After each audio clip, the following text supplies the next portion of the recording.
नमस्ते दोस्तों बीते दिनों हमने एक कार्यक्रम प्रसारित किया। उस कार्यक्रम के अंदर हमने रामपाल और उसके चेलों की पोल खोली।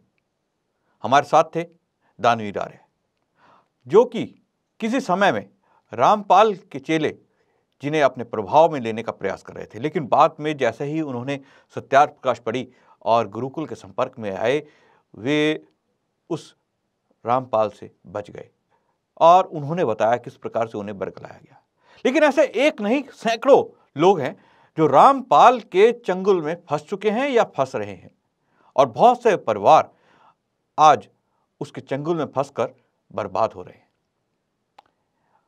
दोस्तों, आप सभी का स्वागत है हमारे इस कार्यक्रम मुद्दा जरूरी में। दोस्तों, आज हमारे साथ मौजूद हैं हरियाणा से श्रीमती सुदेश आर्य जी और मध्य प्रदेश से श्री दानवीर आर्य। आप दोनों ही मेहमानों का इस कार्यक्रम में बहुत बहुत स्वागत है। दोस्तों, आपको बता दूं कि सुदेश जी हमारे साथ आज इसलिए हैं क्योंकि इनके परिवार के बहुत सारे लोग रामपाल के चंगुल में फंस गए और आज उस परिवार के अंदर बहुत सारी परेशानियां हैं। तो हम शुरू करते हैं। सबसे पहले सुदेश जी, आपसे जानना चाहेंगे, ये जो रामपाल है, हरियाणा में इसका काफ़ी प्रभाव रहा एक समय पर, लेकिन जब रामपाल के विरोध में आर्य समाज डटकर खड़ा हुआ तो आज वो जेल पहुंच गया। लेकिन फिर भी बहुत सारे लोग इसकी बातों में, इसके जाल में फंसे हुए हैं और इसके ब्रह्म जाल में फंसकर अपने परिवार को बर्बाद कर रहे हैं। आप के परिवार के साथ क्या बीता और आप कैसे परिवार से आते थे और किस प्रकार से आपके परिवार के कुछ लोग रामपाल के चंगुल में फंसे? आर्य जी, ऐसा है कि मेरा परिवार पिछली कई पीढ़ियों से पूर्णतया आर्य समाज से जुड़ा हुआ है। मेरे नाना जी जो थे कंवर जौहरी सिंह जी, हरियाणा के माननीय बज्रोपदेशक थे जी। मेरे मामा जी, पूरा परिवार, मेरा पियर में, हम भी सभी गुरुकुल के पढ़े लिखे हैं और गुरुकुल को ही हमने अपना जीवन समर्पित किया हुआ है। मेरे सबसे छोटे मामा जी हैं जो जयवीर जी, वो हरियाणा पुलिस में हैं जी। और अब वो गुरुकुल से शिक्षा दीक्षा ग्रहण करने के बाद भी रामपाल के चुंगल में फंस गए। और रामपाल के चुंगल में इसलिए फंसे कि कोई उनका हरियाणा पुलिस का ही कोई अधिकारी था, वो उनको वहां लेकर के गया और वहां जाने के बाद वो उसके चुंगल में फंस गए और उन्होंने भी एक दो परिवारों को और अपने चुंगल में फंसाया। मेरे को भी बोला गया, हमारे और जो परिवार के सदस्य हैं, हमारी जो रिश्तेदारियां हैं, उनको भी बोला गया कि आप भी रामपाल के शिक्षा दीक्षा जो है उनसे ले लो, उनका नाम दान लो। लेकिन हमने वहां जाकर के देखा, सारा प्रोपगंडा था, बकवासबाजी थी, तो हमने वो ग्रहण करने से मना कर दिया। लेकिन हम जाकर के एक बार देख कर जरूर आए थे कि यहाँ क्या है, सत्य कितना है और असत्य कितना है जी। सुदेश जी, आपने जिस प्रकार से बताया कि आप एक ऐसे परिवार से आते थे जहां महर्षि दयानंद की जो शिक्षाएं हैं उस पर चला करता है परिवार, लेकिन आपके मामा जी किस प्रकार से फंसे, थोड़ा उसके ऊपर बताइए कि विस्तार से, कि किस प्रकार से उनको वहां ले गए, उसके बाद क्या हुआ और वो किस प्रकार से उसके प्रभाव में आ गए। वहां लेकर के गए थे, शुरुआत वहीं से हुई थी जी। तो अधिकारी वहां लेकर के गए तो उन्होंने अपने जाल में फंसा लिया उनको जी। तो वो बातों में आ गए। एक गुरुकुल फिर हमारे को लेकर के गए, एक दो रिश्तेदारों को और किसी को सगे संबंधी को लेकर गए, दो चार तो उनके जाल में फंस चुके हैं। अब मेरे परिवार के कम से कम 5-6 सदस्य ऐसे हैं, 5-6 सदस्य क्या, 5-6 परिवार ही ऐसे हैं जो रामपाल के चुंगल में पूर्णतया फंसे हुए हैं जी। दानवीर जी, आपसे जानना चाहेंगे, जिस प्रकार से अभी सुदेश जी ने बताया, ये बड़ी एक हैरानी की बात है। आर्य परिवार से हैं और वो, इनका परिवार गुरुकुल में पढ़ा है और उसके बावजूद रामपाल के आश्रम में जाने के बाद अचानक से वो व्यक्ति रामपाल के गुण गाने लगा और उसके चंगुल में फंस गया। ऐसा आपको क्यों लगता है कि ऐसा क्यों हुआ होगा? क्योंकि आप भी जाते जाते बचे, तो आपको क्या लगता है? जी, सबसे पहले बात यह है कि वहां जाने से पहले ही लालच दे दिया जाता है कि देखो, आपको सतलोक प्राप्त करना है तो आपको संत रामपाल जी के पास में ही जाना पड़ेगा, अन्य कहीं ये जगह नहीं है। तो सतलोक जाने के लिए क्या सतलोक का टिकट रामपाल देता है? तो मैं तो ये कहता हूँ कि मरने के बाद में मरने वाला व्यक्ति बता नहीं सकता कि सतलोक कैसा है, और जीते जी हम प्राप्त नहीं कर सकते कि सतलोक कैसा है। पहले तो उस मूर्ख व्यक्ति को इतना ही पता नहीं है कि स्वर्ग और नरक क्या है। स्वर्ग यही है धरती पे, अच्छे कर्म करो और अच्छे फल प्राप्त करें, परमात्मा सुखी रखेंगे तो ये स्वर्ग ही है हमारे लिए। और नर्क यही तो है जो वो आजकल जेल में भुगत रहा है, उसको नर्क बोलते हैं। तो बात ये है कि लोग इसके चंगुल में इसीलिए फंस जाते हैं कि सतलोक हमको प्राप्त हो जाएगा, जबकि सतलोक ऐसा कौन सा लोक है जो ये ढोंगी सिर पर लोगों को फंसाता रहता है इस चक्कर में कि आपको सतलोक मिल जाएगा। जी सुदेश जी, आपसे जानना चाहेंगे, जैसे कि आपका परिवार, आपके मामा जी और सब लोग जो हैं गुरुकुल में पढ़े और फिर आपको भी वो लेके गए वहाँ पर, जो इसका आश्रम है सतलोक आश्रम जिसे शायद ये बोलते हैं, वहाँ पर वो लेके गए, लेकिन आप वहाँ पर जाने के बाद वापस आए, आपके ऊपर कोई प्रभाव नहीं पड़ा। लेकिन कुछ लोग कहते हैं कि वहाँ पर जाने के बाद सम्मोहित कर दिया जाता है या कुछ खिला दिया जाता है।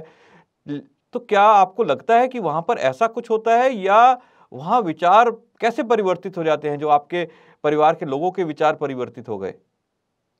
जी, बात ऐसा है कि मैं एक बार गई थी क्योंकि हमारी कोई वहाँ शादी थी और शादी में सभी महिलाएं पुरुष बच्चे इकट्ठे हो रहे थे। तो मामा जी ने सोचा सबसे अच्छा मौका है ये, सभी को अपनी गाड़ी में बैठा करके वहां ले जाएं। उस टाइम में करोखे का जो आश्रम था वो उसका निर्माण चल रहा था, पूर्ण तरह से बना नहीं था, तो उसका निर्माण चल रहा था। हम जैसे गए तो सामने रामपाल जी जो थे वो एक तख्त पर लेटे हुए थे, तो हमारे को डायरेक्ट मिलवाया सत्संग शुरू होने से पहले कि ये है रामपाल जी, और उन्होंने कहा ये मेरा परिवार है। तो जैसे तैसे मेरी बारी आई तो मैंने उनसे पूछा, तो सबसे पहले उन्होंने मेरे को 3 फोटो दिए, एक अपना खुद का था, एक कबीर जी का था, एक और किसी संत का था। तो उन्होंने, माँ जी मैं इनका क्या करूं? तो उन्होंने कहा कि आप इनकी पूजा करो। मैं बोली जी आप तो मूर्ति पूजा के खिलाफ हो, हम भी मूर्ति पूजा के खिलाफ है, लेकिन आप सबसे पहले अपना ही फोटो क्यों दे रहे हो? मैंने वहां जो भी कुछ देखा वो मेरी समझ से परे था, बिल्कुल ढकोसला था जी। एक माता जी थी जो उनके वो चरण दबा रही थी जी। तो मैंने कहा ये माँ है, आपकी माँ के समान है, आप इससे चरण कैसे दबवा रहे हो जी? तो उस माँ ने भी ये कहा कि ये भगवान है। तो मेरे को कुछ बातें वहां अटपटी सी लगी जी, और इसीलिए मैंने उनको छोड़ दिया कि ये बिल्कुल असत्य है, यहाँ बिल्कुल पाखंडवाद है, यहाँ कोई सरोकारिया नहीं है, कोई जीवन आगे बढ़ाने का कोई मेरे को ऐसा कुछ नहीं मिला, इसलिए मैंने तुरंत छोड़ दिया जी। बिल्कुल बकवास बाजी थी। मैंने उनसे 2-4 प्रश्न किए जी। जी आपने क्या प्रश्न किए उनसे? प्रश्न किया जी, आप एक बात बताइए रामपाल जी, कारगिल में इतने शहीद हो रहे हैं हमारे देश के नौजवान, आप उनके प्रति आपकी क्या सहानुभूति है, आप उनके प्रति क्या कर रहे हो? तो उन्होंने कहा वो उनका कर्म है, जैसा कर्म करेंगे वो भुगतेंगे। मैं वहीं से जी मैं अपने पैर वापस खींच लिए, और मेरे को उनकी 100 में से एक बात भी पसंद नहीं आई, सारी निराधार थी, इसीलिए मैंने उनको नहीं माना जी। आप सत्य सनातन वैदिक धर्म को ही सर्वश्रेष्ठ समझा जी। सुदेश जी, बिल्कुल आपने बहुत चीजें ऐसी बताई उस आश्रम के अंदर के बारे में। थोड़ा आपसे और जानना चाहेंगे, आप जब अंदर गए तो जैसा कहा जाता है, दानवीर जी का भी कहना था कि वहाँ पर कहा जाता है कि जो प्रसाद है उसको खाने के बाद व्यक्ति जो है वो सुध बुध खो देता है, और वो रामपाल के एक तरह से पूरा तरह से उसका हो जाता है। कहा भी जाता है कि रामपाल का प्रसाद जिसने नहीं लिया वो रामपाल का चेहरा नहीं बन पाता। तो इस तरह की जो चीज़ें हैं क्या वहाँ देखने को मिलती हैं, और वहाँ पर आपको क्या ऐसी चीज़ें लगी? जैसे आपने देखा कि एक बुजुर्ग महिला रामपाल के पैर दबा रही थी, इसके अलावा आपको क्या लगा कि जो ये साबित करता है कि वो सब एक ढकोसला है? एक में तो वहाँ और दिखाई दिया जी कि जैसे 2 विभाग बने हुए थे, हर सत्संग में होता है महिलाओं का और पुरुषों का, और बीच से एक रास्ता था, वहां पर एक दरी लगा रखी थी, कालीन लगा रखा था। तो एक बहुत ही बुजुर्ग महिला आई और वो दंडवत प्रणाम करने लगी, जो इनकी रीत है जी। वो इतनी मतलब बेचारी अपाहिज सी थी, और वो लेटी रही 1 घंटे तक सर्दी के अंदर। लेकिन उस रामपाल ने या किसी भी मंच संचालक ने या किसी भी उनके जो सेवक थे उस माता जी को ये नहीं बोला माता जी आप क्यों लेट रही हो, आपकी कोई परेशानी हो तो हमें बताओ। तो बस यही कहने लगे कि ये होता है, और उन्होंने उनका कोई भी मान सम्मान सत्कार कुछ भी नहीं किया। वो एक अपमानिता की तरह वहां पर लेटी रही घंटों। तो मेरे को तो जी वहीं से हो गया कि एक औरत है, इनके चरणों में लेट रही है, इनसे दया याचना कर रही है, और उन्होंने ये भी नहीं कहा कि माता जी आप आओ उठो या इनको कोई पानी पिलाओ, कुछ भी उन्होंने उनकी कोई मदद नहीं करी जी। और ये बिल्कुल मैंने प्रत्यक्ष देखा अपनी आंखों से जी। दानवीर जी, हमारे ये जो पिछला कार्यक्रम जो हुआ था उसमें बहुत सारे जो है रामपाल के अनुयायी जो थे वो भी जुड़े और उन्होंने हमारे को मैसेज करना आरंभ किया, बहुत सारी चीज़ें उन्होंने आरंभ करी। तो ये जो रामपाल के अनुयायी हैं, आपको क्या लगता है कि आज भी ये कैसे उसके इतने बड़े अनुयायी हो रहे हैं? जैसा कि अभी सुदेश जी ने बताया, वो लोग तो उनको एक तरह से जूते की नोक पर भी नहीं रखते, उनको कोई वक़्त नहीं देते, फिर भी वे व्यक्ति उसको भगवान मानते हैं और सब कुछ करने के लिए तैयार होते हैं, लड़ने मरने के लिए तैयार होते हैं। जी, मानेंगे ही क्यों नहीं। मैंने पहले वाले एपिसोड में यही कहा था ना कि यदि उनके गुरु बोल देंगे कि रात आसमान से रसगुल्ले बरसेंगे तो वो मान लेंगे कि जरूर बरसेंगे, लेकिन प्रति प्रश्न नहीं करेंगे वो कि आसमान में कौन सा हलवाई बैठा जो रसगुल्ले डालेंगे नीचे। देखो, बात यह है कि कुल मिला के उनको उनका पाखंड किसी भी स्तर पर जो रामपाल ने चलाया है उसको फेमस करना है। हमारे पास में भी आए थे कुछ, हमें भी बोल रहा है कि लो आप ज्ञान गंगा पढ़िए, ये पढ़ेंगे तो आपको पूरा पता चल जाएगा सत्य क्या है असत्य क्या है। जबकि मैंने ज्ञान गंगा को पढ़ लिया था उससे पहले। मैंने उनको बोल दिया है कि इसमें सिर्फ पाखंड के और कुछ नहीं है। मैंने बोल दिया उनको कि अगर आपको देना है तो 1500 और दे दीजिए ये ज्ञान गंगा, ताकि अभी की बात है ये, अभी की बात। तो मैंने यही बोला कि 1500 दे दीजिए, जला करके कुछ ठंड में उनका ताप लेंगे लोग बाग, तो इतना फायदा तो हो सकेगा उससे, और कुछ फायदा नहीं है उसका। जी, बिल्कुल सही कहा आपने। सुदेश जी, आप कुछ कहना चाह रही हैं? जी, मैं यही कहना चाह रही हूँ कि आपके जो इस चैनल से हैं और भी लोग जुड़े हुए होंगे जो रामपाल के शिष्य हैं, उनको मानते हैं, तन मन धन से समर्पित हैं। मैं उनसे एक सवाल पूछना चाहती हूँ। उसके बाद भी मैंने रामपाल जी के अंदर कई चीजें ऐसी लगी जो मतलब बिल्कुल ही अशोभनीय हैं। पहले तो आप ये बताओ, रामपाल जी कहते हैं कि अपने माता पिता के फोटो अपने परिवार में मत लगाओ। जैसे अब हम अपने माता पिता के दादा दादी के या किसी महापुरुष के फोटो अपने घर में लगाते हैं, तो उसने कहा, खुद मेरे मामा जी को कहा है कि जैसे मेरे नाना जी और नानी जी के फोटो लगे हुए थे रूम में, तो उन्होंने कहा, वो महाराज जी आए और कहा कि ये आपने फोटो हटाओ यहाँ से माता पिता के, क्योंकि गुरु से बढ़कर कोई नहीं है और ये माता पिता कुछ भी नहीं है आपके लिए, आप इन फोटो को हटा दो यहाँ से। तो जो उन्होंने वो फोटो हटा दिए। कुछ महीने बाद, कुछ दिन बाद मेरा जाना हुआ, तो मैंने कहा कि मामा जी यहाँ पर तो नाना और नानी जी के फोटो होते थे इस दीवार पे, कहाँ है वो? तो उन्होंने कहा कि वो हमने हटा दिए। क्यों हटा दिए भाई? क्योंकि हमारे गुरु जी का आदेश नहीं है। जब मैंने उनको कहा, और मेरे परिवार के जो बड़े बुजुर्ग थे उन्होंने उनको टोका, बार बार उनको कहा, और उनके मन में गिलानी हुई कि हाँ ये वास्तव में काम गलत किया है, तो उन्होंने दोबारा वो चित्र दीवार पर लगाए। दूसरी बात ये है जी, मेरे 2 परिवार हैं, दोनों परिवार ही रामपाल के अनुयायी हैं। एक परिवार है वो सुख संपन्न है, अच्छी सरकारी जॉब है, पढ़ाई लिखाई अच्छी है, बच्चे अच्छे रास्ते पर चल रहे हैं। लेकिन जो दूसरा परिवार है वो भी रामपाल का अनुयायी है, बिल्कुल विपरीत है इससे। ना तो वहां शिक्षा है, ना दीक्षा है, ना कोई संस्कार है, लड़ाई बाजी दंगे फसाद सब होता है। तो ये बताओ, जब वो एक परिवार तो इतना संपन्न है और जो दूसरा परिवार है वो बिल्कुल ही ऐसा अशिक्षित सा महसूस हो रहा है, बाकी वो भी आर्य परिवार है, लेकिन फिर ऐसा उनके साथ क्यों हो रहा है? एक परिवार को तो रामपाल सब कुछ दे रहा है, दूसरा परिवार बिल्कुल नरक में जा रहा है।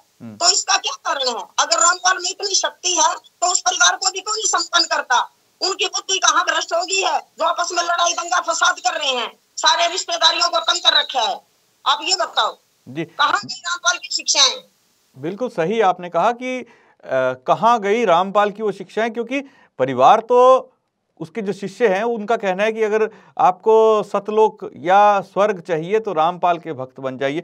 सुदेश जी, आपसे एक सवाल पूछना चाहेंगे कि रामपाल के भक्त बनने के बाद आपको क्या ऐसी चीज़ें लगी जो आपके परिवार में नहीं हुआ करती थी, और अब वो लोग जो व्यक्ति आपके परिवार से जुड़ गए, रामपाल के साथ 2-3 परिवार जो जुड़ गए, अब वो ऐसी क्या चीज़ें करते हैं जो समाज के लिए या कहें हमारी सनातन संस्कृति के हिसाब से गलत हैं? देखो जी, सबसे पहले हमारा आर्य परिवार है, आर्य समाज है, आर्य हम रहे हैं, हमारा देश भी आर्य है, और आर्यों की संस्कृति होती है दैनिक यज्ञ हवन जी, प्रतिदिन करे तो सबसे अच्छा है, लेकिन जैसे अच्छे मौकों पर करे तो वो हवन को कह रहे हैं कि अगर हवन में आहुति दे दी तो हम पाप के भागी होंगे। जब हवन में आहुति देने से पाप के भागी होते हैं तो इन रामपाल के शिष्यों से पूछो कि जब इनके बच्चों का विवाह संस्कार होता है तो क्यों ये हवन करवाते हैं, क्यों किसी विद्वान पंडित को बुलवाते हैं, क्यों वेद मंत्र बोलते हैं, वहां पर क्यों नहीं रामपाल के शिष्यों को बुलाते, उनसे वेद मंत्र बुलवाते। जी बिल्कुल सही, ये सवाल तो बिल्कुल बनता है। रामपाल के जो शिष्य मेरे को लगता है जो अगर देख रहा हो कोई तो ये सवाल का जवाब दे जो सुदेश जी ने आज यहाँ पे उठाए हैं कि आखिर हवन में आहुति देने से क्या गलत होता है, क्यों आप लोग जो है अपने विवाह के समय तो हवन में आहुति देते हो, क्यों करवाते हो, लेकिन यज्ञ करने में आपको परेशानी है, और रामपाल द्वारा जो भी गलत बातें बताई जा रही हैं उन सबको आपको मानने में क्यों परेशानी है, क्यों अपने बुजुर्गों की फोटो आपको हटानी है, अपने माता पिता की फोटो आपको हटानी है और उसी जगह रामपाल की फोटो लगानी है जो कि जेल में आज सड़ रहा है। और दानवीर जी, बहुत सारे जो इनके शिष्य हैं, जब उनसे ये सवाल हम लोगों ने यहाँ पर किया आर्य संदेश के माध्यम से कि रामपाल तो जेल में है, आप उससे दूर हो जाइए, तो उनका कहना था कि जेल में जाना कोई बड़ी बात नहीं है क्योंकि कृष्ण भी तो जेल में पैदा हुए थे, या फिर वो महात्मा गांधी या हमारे बहुत सारे जो भगत सिंह हैं उन लोगों के साथ तुलना करने लगे कि वो लोग भी तो जेल गए थे, बहुत सारे नेता जेल जाते हैं, तो रामपाल जेल चले गए तो क्या हुआ। तो इस प्रकार की बातें जो ये रामपाल के चेले करते हैं, आज रामपाल जेल में सड़ रहा है, उसको कई मामलों में सजा हो चुकी है, ये एक तरह से इनकी मानसिकता बदलती क्यों नहीं, ये नहीं हमें समझ में आता। देखो, जो लोग जेल में गए थे क्रांतिकारी थे जी बिल्कुल, उनका परिश्रम था कि देश को आजादी मिले, देश के प्रति उनका बहुत बड़ा योगदान था उन लोगों का। लेकिन रामपाल का क्या योगदान है, वो क्यों गया है जेल में। मेरे पास में एक वीडियो है रामपाल का, उसमें वो खुद उनको पूछ रहे हैं कोई कि आपके आश्रम में 6 लोगों की मौत हुई है, आपको क्या कोई अफसोस नहीं है। तो रामपाल खुद बोल रहा है उसमें कि जी मुझे अफसोस तो है लेकिन मैं क्या करूं। तो एक परमात्मा जिसको बताया जा रहा है वो खुद कह रहा है कि मुझे अफसोस तो है, मैं क्या करूं, वो कुछ करने के लिए संभव नहीं है। ऐसे व्यक्ति को परमात्मा बता रहे हैं और बोल रहे हैं कि हमारा भाग्य बदल देंगे, हमको सतलोक की टिकट दे देंगे, जब खुद को पता नहीं है। वो बोल रहा है कि मुझे तो सतलोक में रोक रखा था मेरे ही चेलों ने कि आप मत जाओ, 42 बार कोर्ट के बुलाने पर भी नहीं गया। ऐसा व्यक्ति भगवान तो क्या एक तुच्छ इंसान भी नहीं, इसके योग्य भी नहीं है वो व्यक्ति। और कबीर के अवतार की आड़ में, जबकि कबीर एक ऐसा व्यक्ति था जो मूर्ति पूजा का विरोध करता था, बहुत अच्छा व्यक्ति था। कबीर खुद कहता था कि साहब सबका बाप है, बेटा किसी का नहीं, जो बेटा होकर अवतरे वो साहब नहीं। यानी कि साहब परमात्मा सबका बाप है, वो बेटा नहीं बन के आता है धरती पे अवतार लेकर के, और जो बेटा बन के आता है वो परमात्मा नहीं हो सकता। तो रामपाल तो बेटा बन करके आया है ना धरती पर। धनाना गांव के एक किसान परिवार में उसने जन्म लिया है, तो वो बेटा बन के आया। कबीर के जो ये दोहा है इसके खिलाफ में हो रहा है, तो विरुद्ध काम हो रहा है। बिल्कुल दानवीर जी, लेकिन सबसे बड़ी बात यह है कि रामपाल के चेलों को ना तो कबीर के बारे में पता है और ना ही उनको वेदों के बारे में पता है, ना ही उनको सच्चाई के बारे में पता है, ना ही उन्हें हिंदू सनातन धर्म के बारे में पता है।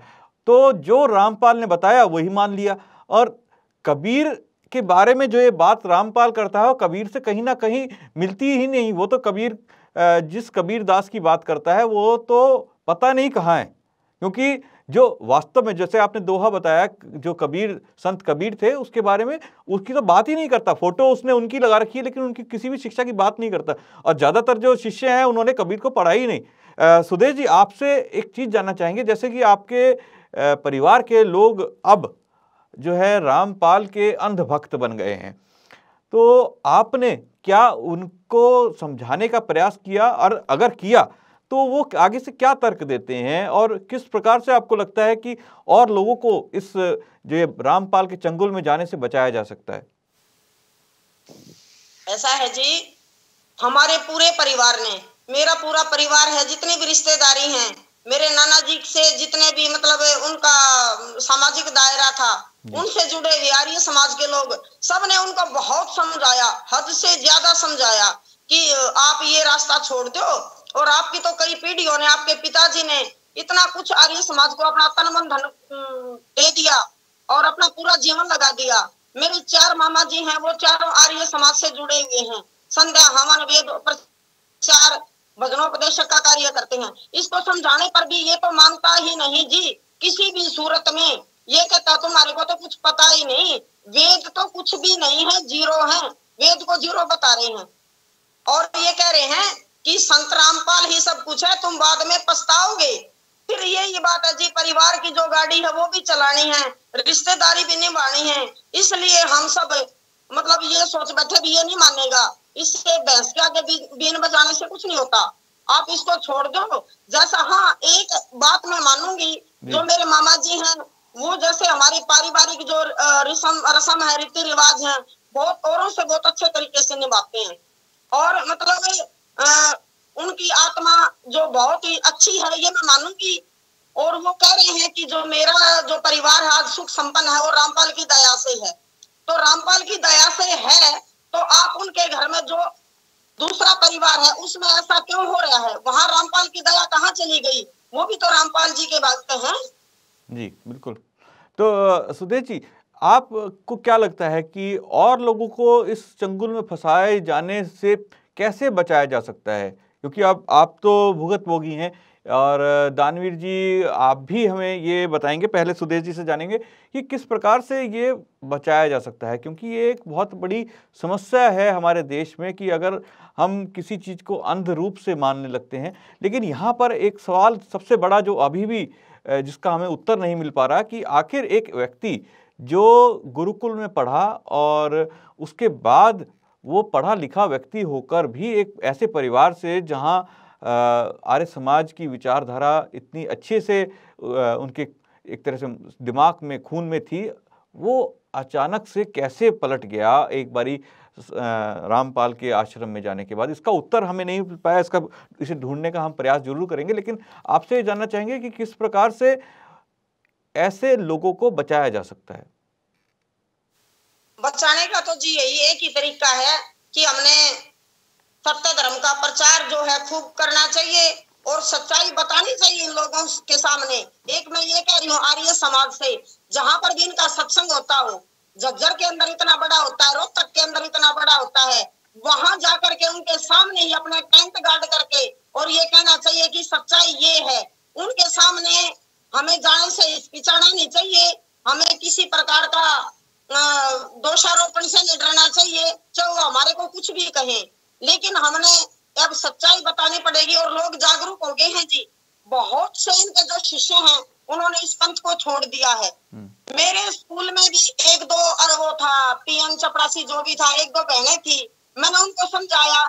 मेरे पड़ोस में भी रह रहे हैं, मैं हिसार से बिलोंग करती हूँ, वहीं पर जेल है, वहां पर जो औरतें आती थी, जो गरीब तकमे के जो आदमी आते थे, वो कहते थे हमारे को 500 रुपए दे करके यहाँ ले आया गया है। और वो बस ये कह रहे हैं कि और तो कुछ चारा है नहीं, अब जैसे तैसे इसका प्रचार करो।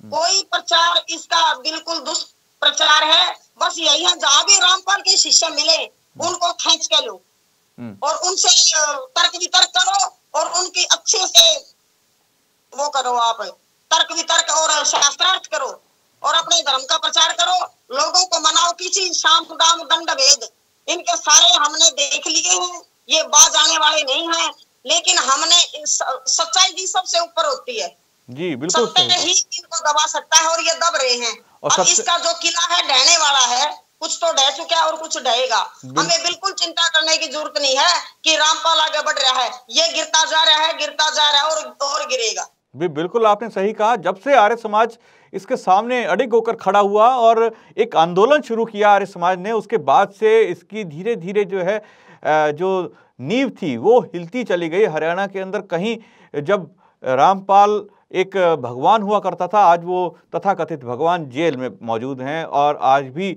इसके जो शिष्य हैं वो इस बंदी छोड़ ट्रस्ट के जो अध्यक्ष महाराजा रामपाल, क्या क्या इन्होंने नाम रखे हुए थे, बंदी छोड़ आज अपने आप खुद बंदी होकर जेल में बैठे हैं। और दानवीर जी, आपसे जानना चाहेंगे किस प्रकार से इन के जो चेले हैं, जैसे कि अभी सुदेश जी ने बताया कि इन लोगों को, ये जो ऐसे लोग हैं, ये एक तो बरगलाते हैं, पैसे देकर उनको लेके जाने का काम करते हैं, भोजन के नाम पर लेके जाते हैं गरीबों को। ऐसे लोगों से किस प्रकार से आम लोगों को सजग रहना चाहिए और किस प्रकार हमें इन लोगों को मुंह तोड़ जवाब देना है, आप क्या मानते हैं? देखो, सिर्फ एक बात है कि एक तो सभी को वेदों से परिचित कराएं, ये शास्त्रों इनसे बोला जाए, यदि ये प्रचार कर रहे हैं तो भाई इनसे शास्त्रार्थ किया जाए। शास्त्रार्थ में अगर पता चल जाएगा कि कौन सत्य है कौन गलत है ना। जब ये शास्त्रार्थ करने के लिए भी तैयार नहीं है, मुझे पता है। देखो, ऋषि दयानंद ने खुद ये कहा है कि लौट चलो वेदों की ओर। उन्होंने ये नहीं कहा है कि आर्य समाज की ओर। वो चाहते तो आर्य समाज की जगह पे उनका नाम रख सकते थे, लेकिन उन्होंने सनातन संस्कृति को जागृत किया है और लौट चलो वेदों की ओर ये कहा है। जबकि रामपाल खुद कहता है कि हरि आए हरियाणा में, यानी कि वो हरि हैं। हरि कैसे हैं मैं बताता हूँ। हरि ऐसे हैं कि महिलाओं के सारे सुहाग के चिन्ह, टीका जो होता है, वो नाक कान के सारे जो श्रृंगार होते हैं उसने वहां धरवा लिए हैं और सिर्फ एक लॉकेट उसका गले में डलवा दिया। ये सारी रामपाल की प्रॉपर्टी है। लेकिन फिर भी माता बहनें नहीं समझती हैं कि ये कितना अंधकार हो रहा है। सुहाग के सारे चिन्ह वहां पे उतारती हैं। इतने अंधकार में पड़े हैं लोग, फिर भी नहीं समझ रहे हैं। तो सिर्फ उनको हमारी संस्कृति से परिचित होना पड़ेगा। जी बिल्कुल। आप कुछ कहना चाह रही हैं सुदेश जी? थोड़े से शब्दों में हम जानना चाहेंगे। बात बताइए, अपने आभूषण वो सुहाग के जो चिन्ह हैं, ये बिल्कुल सच्चाई है, इसमें कोई दो राय नहीं है, बिल्कुल सत्य है ये।